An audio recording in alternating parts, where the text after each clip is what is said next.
Poderistas, an incredible new organization that is using data-informed strategies to help Latinas harness and build their power.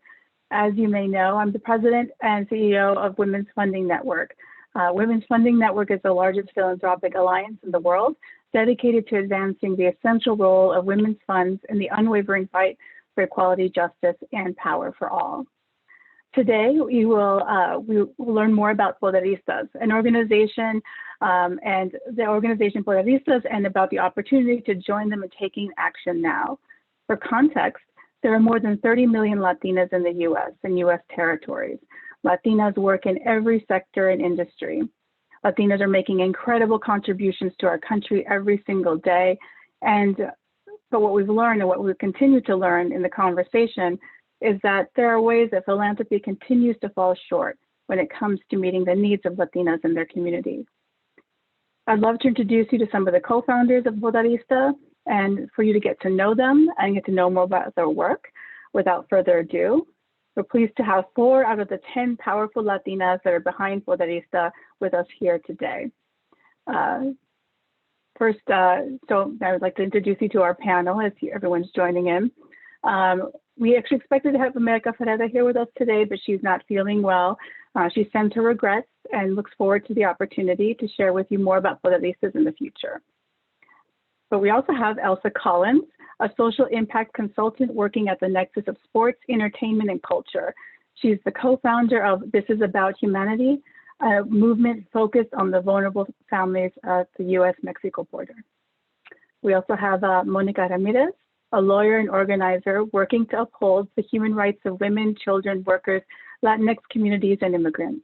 She is the founder of Justice for Migrant Women and the co-founder of the Latinx House and Alianza Nacional de Campesinas. We also have Stephanie Valencia. Stephanie is a social entrepreneur and a national leader at the nexus of politics and technology. She is the co-founder of Equus Labs, and an organization that is working to create a better understanding of the Latinx electorate. Welcome, everyone, and thank you for joining us today. Thank you. All right, let's dive in. There's a lot to cover. There's so much that you've done in such a short period of time. So we'll start with you, Elsa. Welcome again. Thank you. Can you talk to us a little bit about how Poderistas began? What was the origin story? What were some of the primary goals? Yeah, again, thank you everyone for having us. We're so excited to be here representing Poderistas. Listen, we all know that the Latino community continues to grow in numbers year after year, but we also know that in every election for the last decade, the number of Latinos who don't vote is greater than the number of those who do. And America, Eva, and myself are accustomed to receiving a phone call from different groups or candidates every election cycle, every 2 years, every 4 years, asking us to help them to connect to our community. But over the years, we knew that the investment needed to be made every day of the year, not just during election years. And this is where the idea for Poderistas was born, from our collective cultural experiences and from the solid data we had from Equus Labs about our community. While it seems crazy that we just launched only in August, it seems like it's been much longer. The seeds for the initiative were really planted over 2 years ago during the midterm elections, when we had a coalition, what I like to call the super mujeres, out there during the election, and really seeing the power of bringing Latinas together and what we were able to accomplish once we were in community with each other. Further, we knew that young Latinas make up the largest age and gender cohort in most states, which means we are driving growth in the Latino electorate across the country.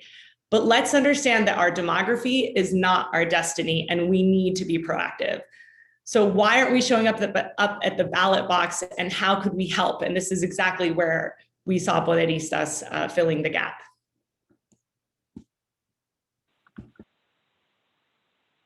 Excellent. Thank you so much. Monica, are you still there? There you go. My next question is for you. You built your career advocating on all the issues around Latinas and being just a tremendous advocate for the community. What were some of the issues that Poderista is specifically addressing and through this platform and this organization? Could you tell us more about that? Yeah, thanks. And I turned my camera off so the spotlight could be on you and Elsa.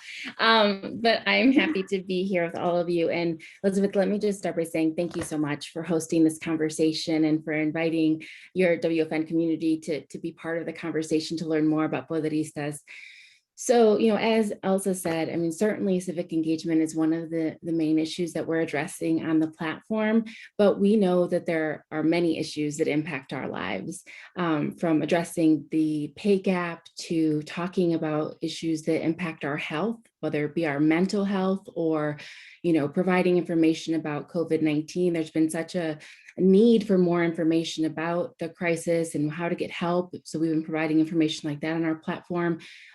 We've been talking about topics like racial justice and how to support entrepreneurs and how to become more financially secure. I mean, basically, it is our belief that in order for Latinas to exercise the power that we have, because we already know that we are powerful, but in order for us to exercise the power that we have, we need to provide, holistic, well-rounded, multifaceted information to the community. And much of what we have been providing on the platform has been by request. We're hearing from Latinas across the country about what it is that they care about, what it is that they want to learn more about. And through that interaction, including interaction with our the Poderista Power Squad, we've been able to, over the last few months, curate the content that folks are able to access through our social platforms. And so, we hope to continue addressing many of the critical issues that Latinas are curious about and want to know more about. And ultimately, it is our intention to make sure that we best position Latinas to exercise our power. Thank you for that. That's great. Stephanie, I wanted to jump in to see, to talk a little bit more with you about, so much of your work has been focusing a light on the hard numbers, the data behind the various issues impacting the Latina community. For you, what are some of the most important data pieces that has helped inform the decision about creating Poderistas and about helping map the strategy? Could you talk a little bit more about that? Sure. Basically, we have over the last 2 years really been spending a lot of time studying the Latinx electorate and trying to understand, where are the key subgroups that we need to understand, where there are critical challenges around engagement and reaching their full potential and participation in the political process. One of the kind of subgroups that we identified early on was this gender gap that existed between Latino men and Latino women. What we kind of came down to was that it was a turnout gap specifically, and women would turn out at lower rates than men. And so trying to understand and unpack what was driving this, and what we kind of identified and was this confidence gap that existed, that were people who we thought were kind of critical folks that might stay home because they didn't feel prepared, they didn't feel ready. There was like this confidence gap, right, of them not wanting to participate because they thought they needed a PhD in political science. So that's really how Poderista kind of came into being, was a meeting that we had in Los Angeles where I walked Monica and Elsa and Eva and America and Jess Morales through this big PowerPoint of all of our research. We really just honed in on the need to really try to raise this and close this confidence gap among Latinas. There's a lot of participating in elections can be a very intimidating prospect for many people. And so what is it that we can be doing to just increase that confidence, make sure people have the education and the tools that they feel like they need or necessary to participate? And so that's fundamentally what we've seen. There are a set of policy issues and other kind of political issues we're constantly tracking. But this need to, again, kind of create more exuberance and confidence among Latinas specifically can't also be something that we just do every 2 or 4 years. Like, it really has to be something that we're kind of doing and building like the whole person. And I think that's what's really great about Poderistas. It's not just about politics. A lot of it is actually about makeup and finance and empowerment in all parts of our lives, which also includes civic participation. But it also is, feeling empowered as a mother, feeling empowered as a daughter or a caretaker, feeling empowered as somebody who can, feel beautiful. And so I think for us, this really came out of the notion that politics is not the only place where Latinas may lack confidence. And so we needed to really kind of find a way to be able to communicate with them at a scale about what they cared about. And approaching with the politics first approach, you kind of reach the people who are already the choir. You are reaching the people who are already volunteering in their local community organization, who are already super involved, like politically. And so part of what we're trying to do through the work we're doing with Poderistas is find the people who aren't already part of the process and really bring them into the process off the sidelines. Thank you for that, Stephanie. It's fascinating, the idea around this confidence gap. It's definitely tremendous to have that data behind us.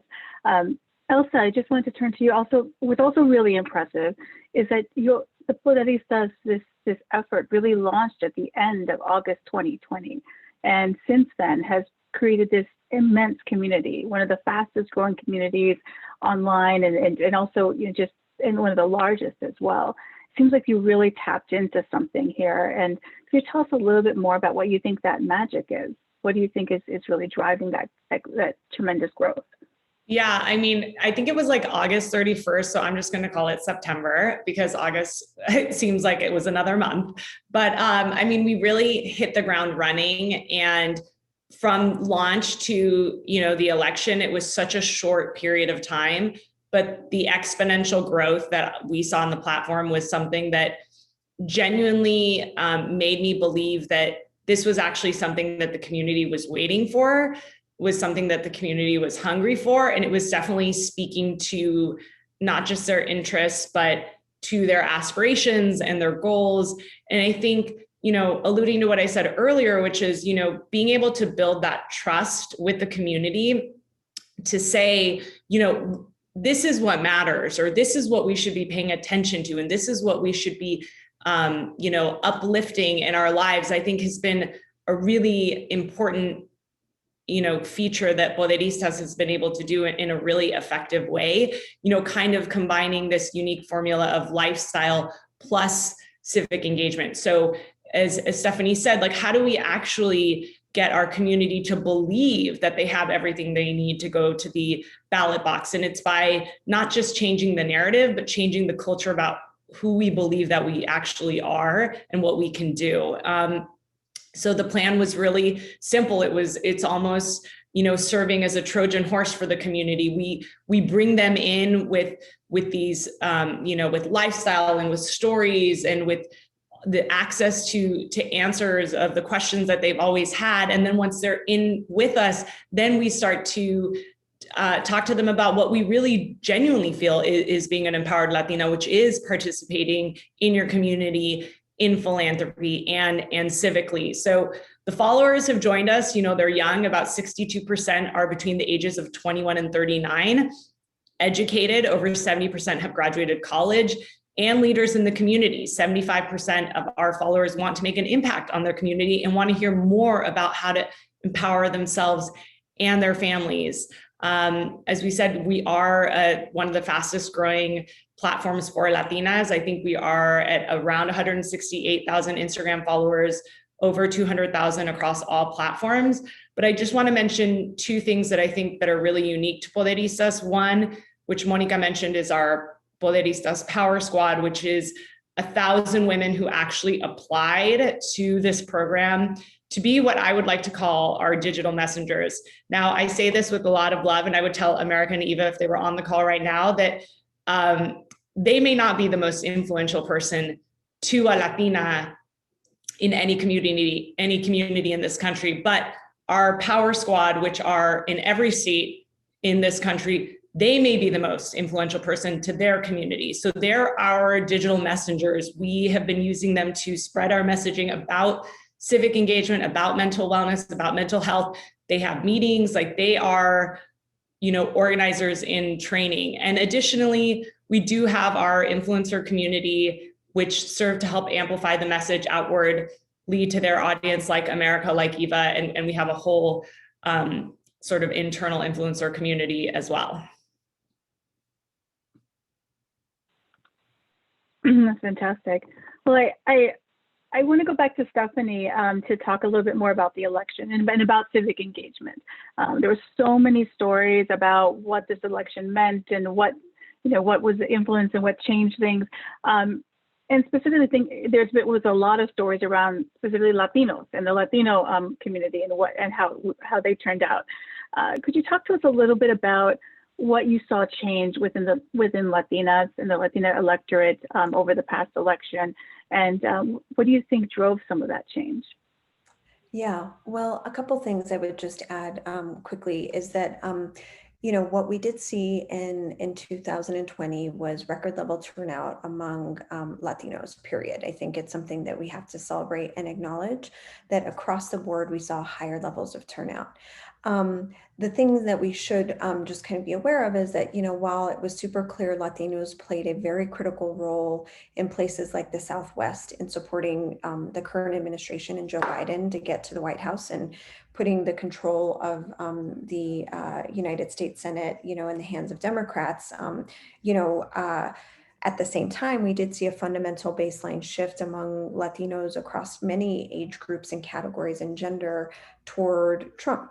And that was something that happened in places not just in Florida and Texas, but places like New Jersey and Massachusetts, where we fundamentally kind of saw this baseline shift. So there's a question around, is the shift that kind of occurred in 2020 signals of kind of a broader trend that's happening, or something that is kind of more specific to this moment, this unique moment in time that we found ourselves in? A pandemic, the economy was really suffering. We know that Latinos disproportionately were impacted by the pandemic in lots of different ways, both as essential workers, but also as small business people who are just trying to survive, whose, the companies they worked for, the businesses they owned or that they worked for were shut down in the pandemic. So there was a unique impact of how I think Latinos experienced this pandemic, particularly as it related to the economy, for which they were already throughout all of 2019 and 2020 kind of giving some credence to Trump on. And so I think what we have to kind of understand is like, what is it about the economy that really fundamentally kind of shifted Latinos in 2020? And was the fact that we were actually focused more kind of on the economy and the pandemic and not necessarily focused on issues like immigration like we were in 2018, did that play a role? Did this kind of give Latinos a permission structure to support, Donald Trump, because we weren't talking about immigration in the same way in 2020 as we were in 2018? So that's something we're going to continue to further delve into. We're also looking into, different theories around the role of social media and disinformation, the role around racial resentment, and kind of like the racial wedges that were created over the course of the summer. And, race was a huge topic of conversation in the election. What role did that, kind of racial, the racial wedge like play in Latino views and sentiment, I think is also really important for us to kind of understand. So there are a number of theories we're going to continue to delve into, but this one in particular about the economy and the relation of the economy versus COVID is one we feel like has a lot of potentially could have had an outsized effect on Latino turnout.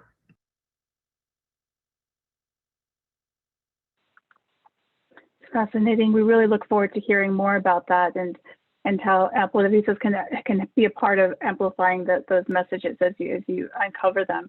Elsa, coming back to you, I'm wondering about your work around This Is Humanity, which is a beautiful work. I love that platform. It's amazing. You do a lot about connecting those influencers with the issues that people care about. What do you think really fired up Latina influencers and being so enthusiastic about Poderistas? What is the opportunity there for influencers to be a part of this? Yeah, so I think one of the key things that we've been able to do at Poderistas is work with our influencers to educate them. And it's kind of the same model that I use with This Is About Humanity, which is when like you don't know a lot about an issue, or you feel like there's so much information that you're not quite adept to talk about it. You actually either are paralyzed into doing nothing, or you kind of take a step back and say like, it's going to be somebody else. And so like with This Is About Humanity at Poderistas, what we wanted to do was say, no. What we're going to do is we're going to bring you in and we're going to give you the data we have, right? We're going to talk about the issues. We're going to talk about the different ways, like Stephanie was saying, like, why is it that, you know, in Florida, when America and I were on the ground doing some get out the vote work for the election, were they very specific in saying, you know, not to say Latino, but to say Hispanic, and not to talk about immigration, but to talk about the economy, and not to talk about COVID, but to talk about how do we get businesses open back up in Florida. And we also did a trip to Georgia for the runoffs, America, Eva, and Kate del Castillo. We were on the ground in Atlanta in December, really meeting with grassroots organizers, uplifting the work of the grassroots groups, which I think is something that is very important to Poderistas, to really uplift the people who are doing the work every day on the ground, and to lend our platform and our influencers to the causes that we care the most about, which in this case, we're turning out Latinas and communities of color to show up. And so by helping to educate them, to tell them what we know, everything we know, because we want to arm them with that information, so then they themselves can feel like if we call them, which we have, to do, you know, content around getting out the vote in English, in Spanish, and yes, we're putting the content out, but that content is also, you know, we were like sending it to any, you know, Latino organization that needed, you know, to have sort of those motivators out there. You know, we just did a PSA on pandemic awareness, again, in English and Spanish, with our influencer community, talking about continuing to wear a mask and protecting the community. And so those are the kinds of things that I think that our influencers are actually really motivated and feel really good about participating in, because then, you know, after the election, they really felt like they had a hand in what happened. You know, like they zoomed into, you know, volunteers who were organizing in Arizona or in Texas or in Florida or wherever we were getting sort of outreach from. That's where we were participating in. And I think that made them feel so much more engaged, and also wanting to continue, you know, to make that difference. And, you know, the last thing I'll mention very quickly is we did do a virtual tour, which pre-COVID was going to be in person, and then went virtual, called the Latinas Make a Difference tour.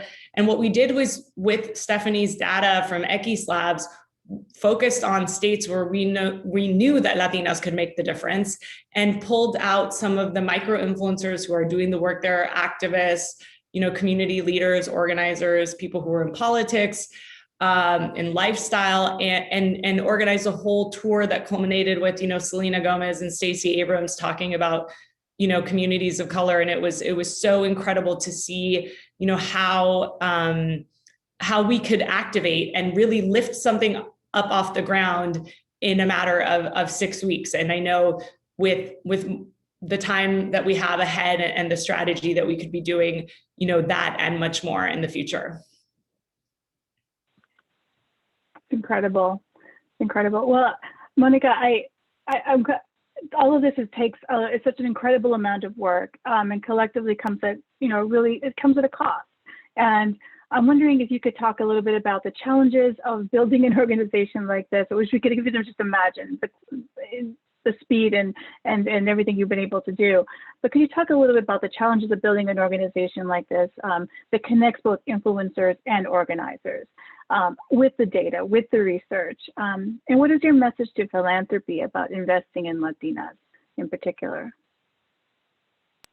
Thank you, Elizabeth. You know, I wish that all of the founders could have joined us for this conversation, because if you could meet all of the founders, you would see we're all very different and have interest in lots of different issues. That's why part of the reason why the content that we're creating on our platform, it does touch so many different topics because we're working on so many different things. And so part of the magic of Poderistas and the founders that came together was that we bring very different lived experiences and deep concern about different issues that are impacting ourselves, our families, our communities. And you know better than all of us, I think, that there has been a challenge in this country in that there has been a historic underinvestment in the Latinx community, period. And our community is suffering in many ways and has suffered over the decades in many ways from poverty, from many different crises. And we're seeing how things are playing out with the COVID-19 crisis as our community has been disparately impacted by it. And, I think many of us who are working on the ground feel strongly that we have to continue to lift up the fact that one of the reasons that our community has been devastated by the COVID-19 crisis is because for years and years and years, we have been left out and left behind. And because of that, we didn't have safety nets. We didn't have the protections that we needed to be able to even contend with something like this crisis. So the challenges are many facing our community. And when you're thinking about setting up an organization like ours, Elsa provided some of the background of the history, but we built this very quickly, from the point at which Steph provided the research, when we all got briefed, and then we made the decision that we wanted to build something that we felt could fill in some of the gaps. We got right to work, and we didn't have any investment. We didn't have, a big grant that provided us the opportunity to kick off the organization. We just did it because we knew that it was needed. And I think one of the challenges in our work, what we're trying to do is we're trying to take the power of cultural influence and cultural influencers and bring that together for the possibility of making meaningful and lasting change on many fronts, from ensuring that Latinas have the tools and resources that we need to use our power, to having conversations about really important policy issues, to uplifting the fact that we are underrepresented in politics, but we do have leaders out there who are representing us. We're trying to do all of those things at once with the community and the audience that we've built, and through the wisdom and experience of the founders. But, we're trying to address gaps that have existed for a long time. And I think that there is this misconception that we have everything that we need to be able to do that work. And I think particularly because among the founders, we have very high profile folks who are among the founding group. And the reality is, first of all, I feel strongly that philanthropy needs to step up and show up for the Latinx community and for Latinas. We are falling behind. We are the center of our community. We are the center of our families. We are the organizers in our workplaces. And yet we will spend more than 200 years trying to close the pay gap that we face. We are more than 1 million who've been pushed out of the workforce because of the COVID-19 pandemic. And our families are going to suffer for generations because of the gap that we are experiencing. And we need to come together, organizations like ours and the philanthropy community, to truly put the investment where it needs to go, to make sure that we have the information, the programming, the support, and the resources. And that responsibility can't fall on just one group or one organization. That is a responsibility that needs to be shared. And that is, that's really one of my messages to philanthropy. If the investment wasn't there before, now is the time. And Latinas can't wait, because when we started this organization, we were already behind. But now the COVID crisis has happened and Latinas are falling even further behind. We need to do everything that we can to rebuild and to center Latinas in the rebuild, because there is a lot at stake, and a lot of Latinas have lost so much during this crisis. So, it is my hope that through conversations like these, that we will be able to find a way to work together, because I believe, and I know that all the founders agree with me, that by lifting up Latinas, we are lifting up our entire community, and we will be lifting up this country but we certainly can't do it without your help. Fantastic. I think that's that's really the message here. That is absolutely the message. We see, look, we do have a little bit of time, and it looks like there were some questions in the Q&A. So I'm going to see if we can have some time to answer that, answer some of them. One of them is, how does one apply to be a Power Squad member? I was going to open that up too. I can answer that. So we had originally, when we launched, had opened up applications to the Power Squad. So anybody could apply, any Latina could apply. And I want to say we received over, I believe it was 5,000 applications, and we took 1,000 Latinas. So clearly the interest is there. And we've talked a little bit about reopening up applications for the Power Squad, which, requires some funding. And so we're working on that.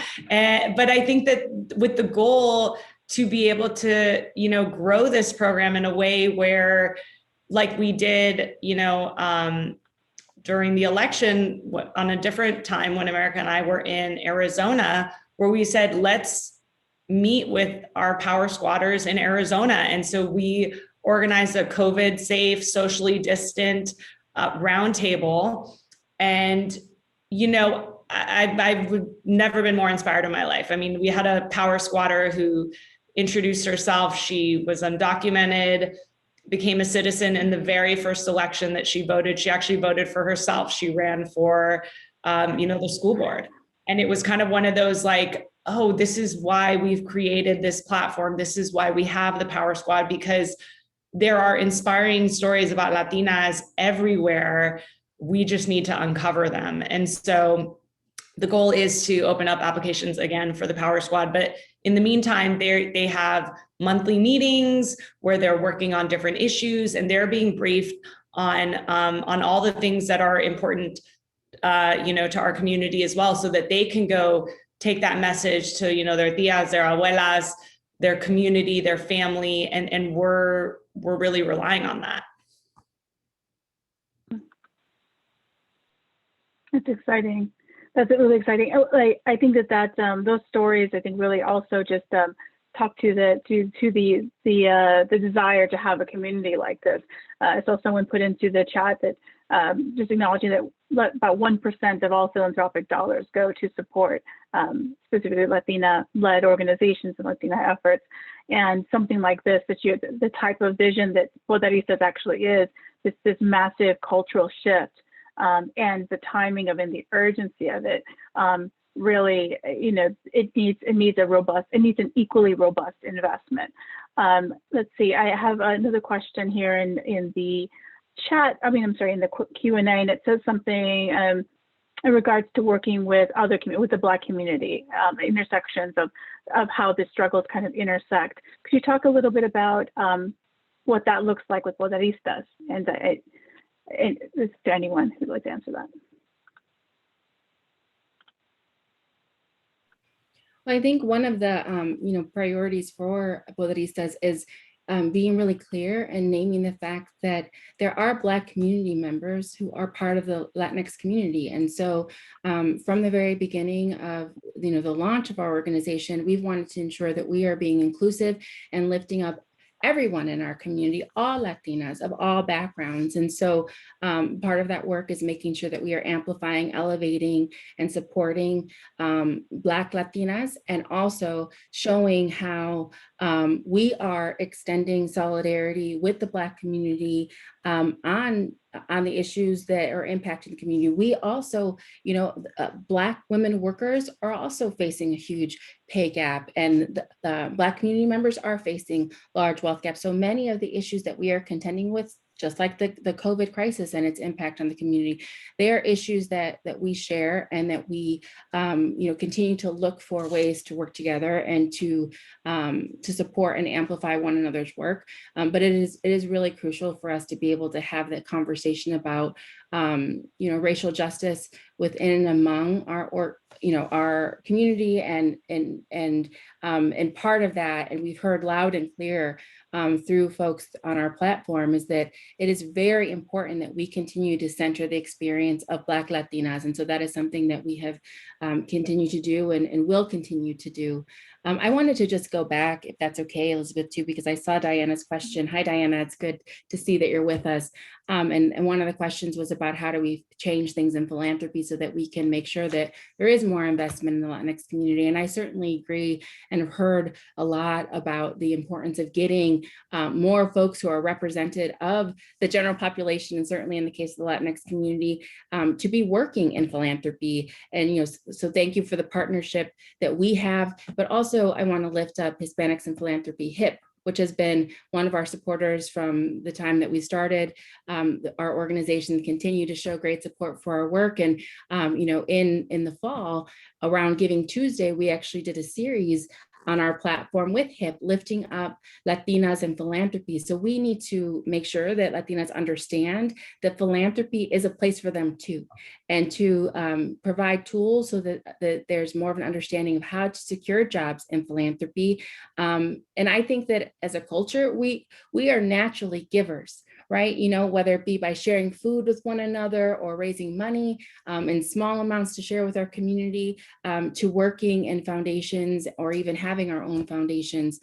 So we need to continue talking about the fact that we as a community are givers, and now we need to provide tools so that more Latinas can become part of the world of philanthropy, so that more dollars can help reach our community, because there's an understanding of the needs in our community.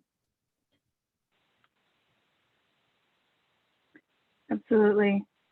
Anyone else want to take that question, or I can I would just add a little sort of note to that, which is Carmen Perez Jordan, who's one of our co-founders, has been working, tirelessly for over 20 years, building those bridges between the Latino and the Black community. And so we are, really working with her to ensure that we are a platform that that serves also as an educational space about how to be an ally to the Black community.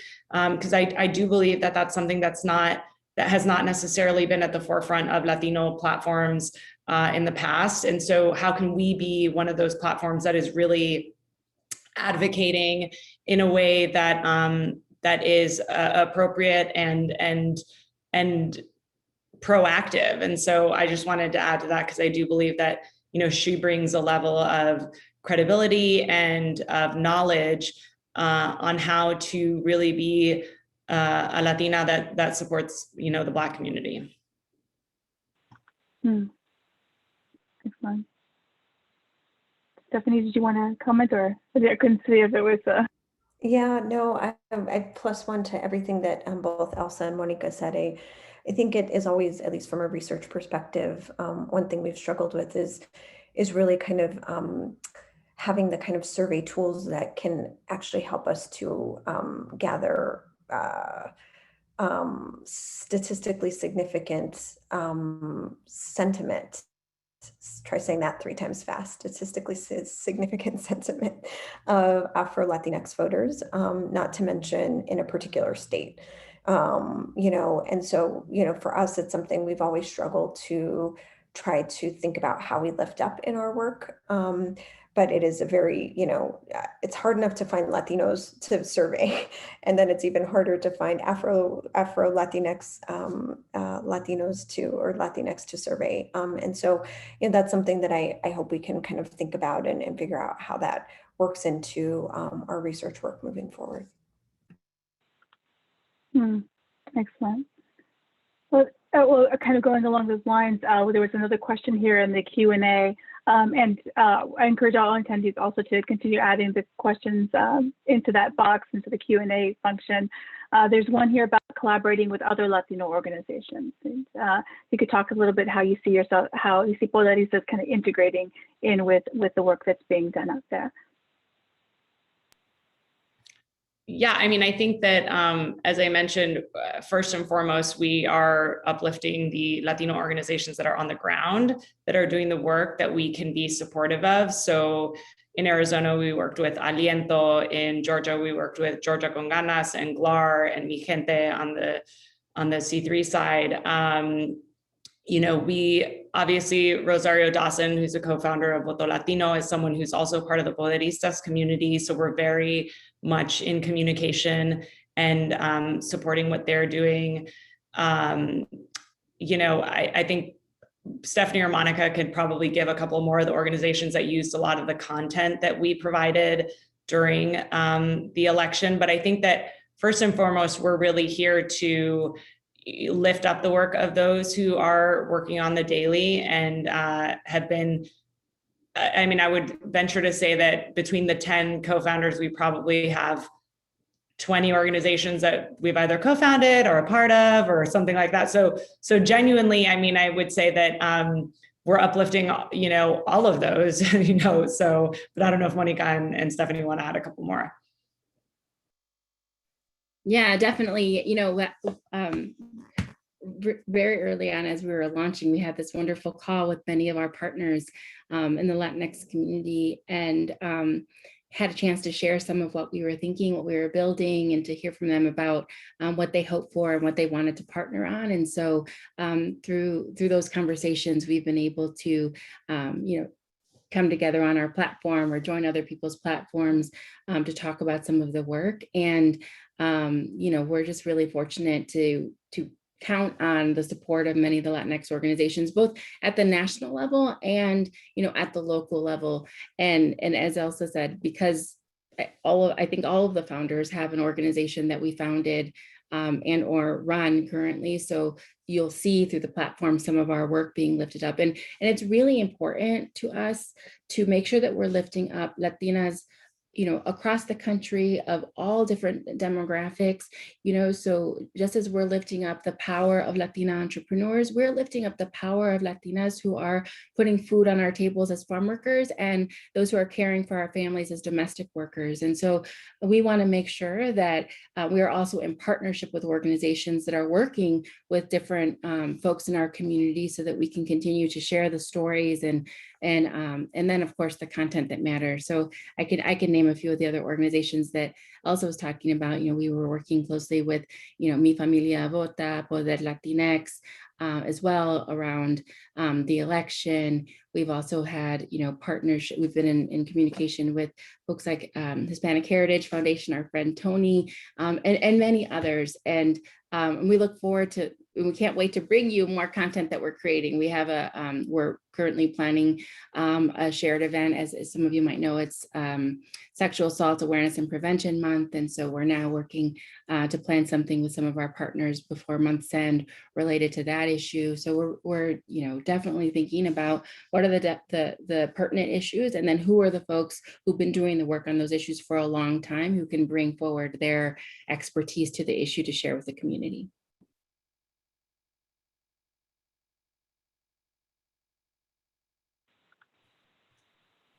I mean, I was going to say, if we're just looking at questions that are coming through, Yeah. you know, looking around, Okay. I'll just touch on one and then on a second one, which is, you know, well, actually, I'm going to let Stephanie talk about the Latinx term. I'm going to talk about something else. No, but I think that, you know, to Diana's question about understanding, you know, issues around immigration or environmental migration, and what's happening, you know, kind of in home countries and other countries, I think that's a really important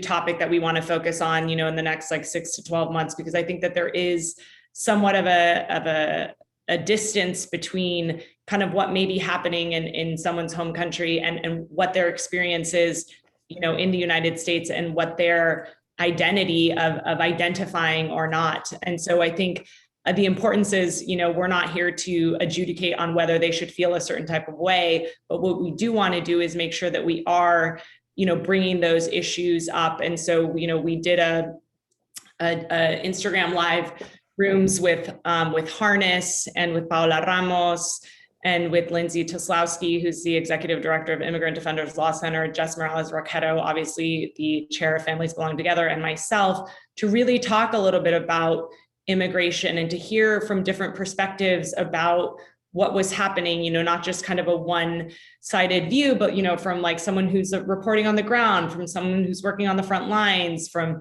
Jess, who's doing a lot of the policy work. I'm doing some more of the direct services work. So, to be able to bring those conversations in a way where people can feel invited in, I think is super important. So yes, I think those are all issues that are very current and are basically on our radar. And as we, sort of schedule things, obviously today is like Earth Day. So we have, Carolina Guerra, who's very much a climate activist from Colombia. And we have, a representative from Greenpeace. And so what we're trying to do is we're trying to show people that Latinas are everywhere and that we care about everything, so those are the kinds of things that are interesting and that affect everyone's lives and our lives in some cases disproportionately, just based on, where we live or our circumstances. But that's really what we want to tell people. Like, we are multifaceted and have many things that we want to be engaged in. And so we're here to provide that entry point where people can feel like, oh, I can kind of hear about this. And then, and then what else can I do? So really kind of inspiring them to do a little bit more. I'm happy to take the question on the term Latinx. I will say, the name of our organization, X Labs and X Research, is based on the word Latinx and the X that is represented by that word. I think for a number of people, that word means different things. And for many people, it's very unnatural to say that word. And we're not suggesting that we re-term ourselves. Some people are very comfortable in the term Latino, Hispanic, Chicano, but part of what the X in Latinx represents for X is the X factor that Latinos will play in politics and society moving forward. And so the X in Latinx really represents that X factor and that role that unquestionable role of influence in society and the electorate that we will play over the coming decades as our population continues to grow.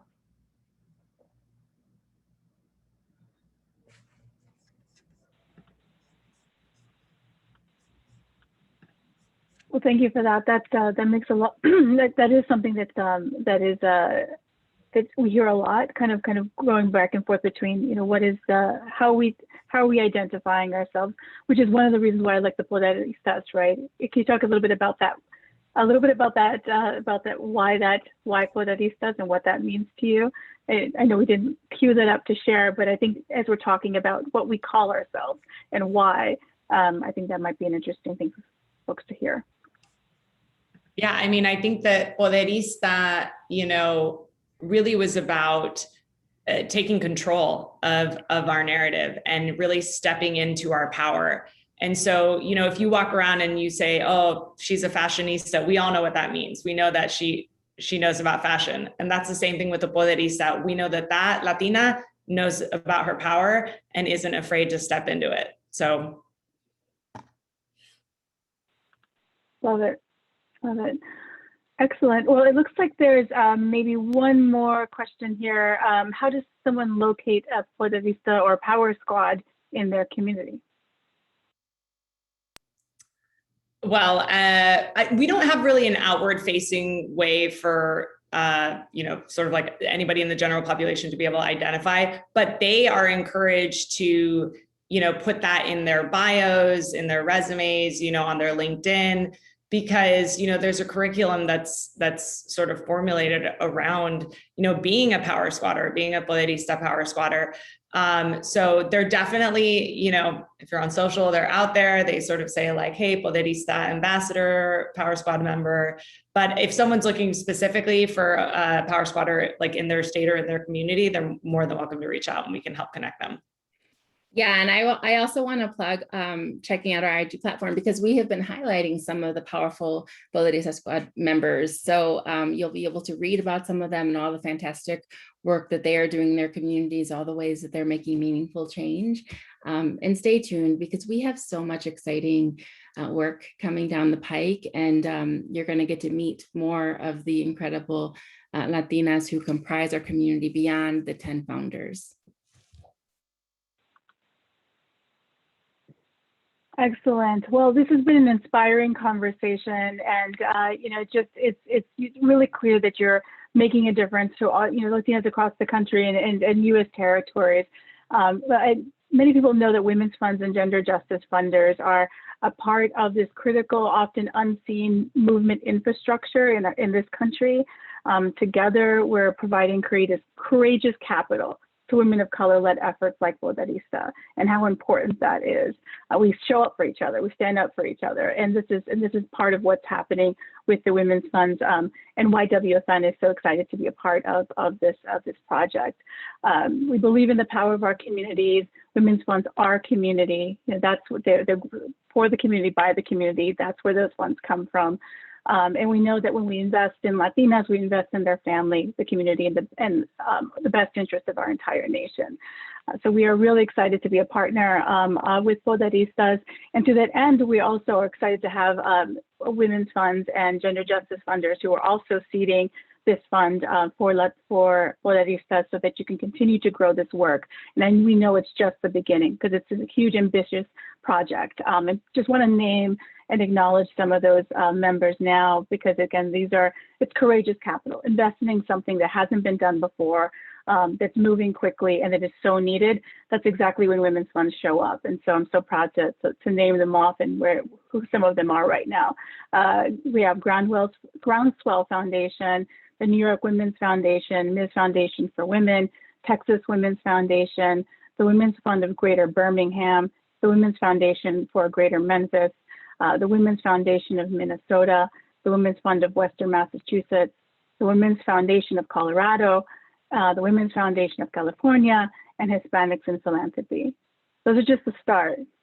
So again, just really proud to be a part of that network of women's funds and gender justice funders that are showing up for this amazing work. And we hope that everyone on this call and who's been hearing about all this great work, that they join us in helping to raise Poderistas and to filling some of these gaps that are impacting Latinas, and standing up to help us amplify, elevate the power of the 30 million Latinas across this country and across the territories. So thank you again. Thank you to all the co-founders of Poderistas and the thousands of other Latinas who have already raised their hand to say that they want to be a part of this important initiative. Following today's conversation, we'll be sending out some additional information about this work and where people can get in contact and connect with you. And you can also, as you saw in the chat, find people in social media, the Instagram. I know that's there as well. And in part of our follow-up email to everyone, we'll include a recording of this. So there was a lot of great information shared, so you can review it again and be able to revisit that for yourself, for share it with others. With that, is there any final words that you'd like to say? Thank you all so much. We are so appreciative of you, and we believe that we are building the world of our dreams, and we're going to be able to build that world with all of you. Thanks. Thank you. Thank you, everyone.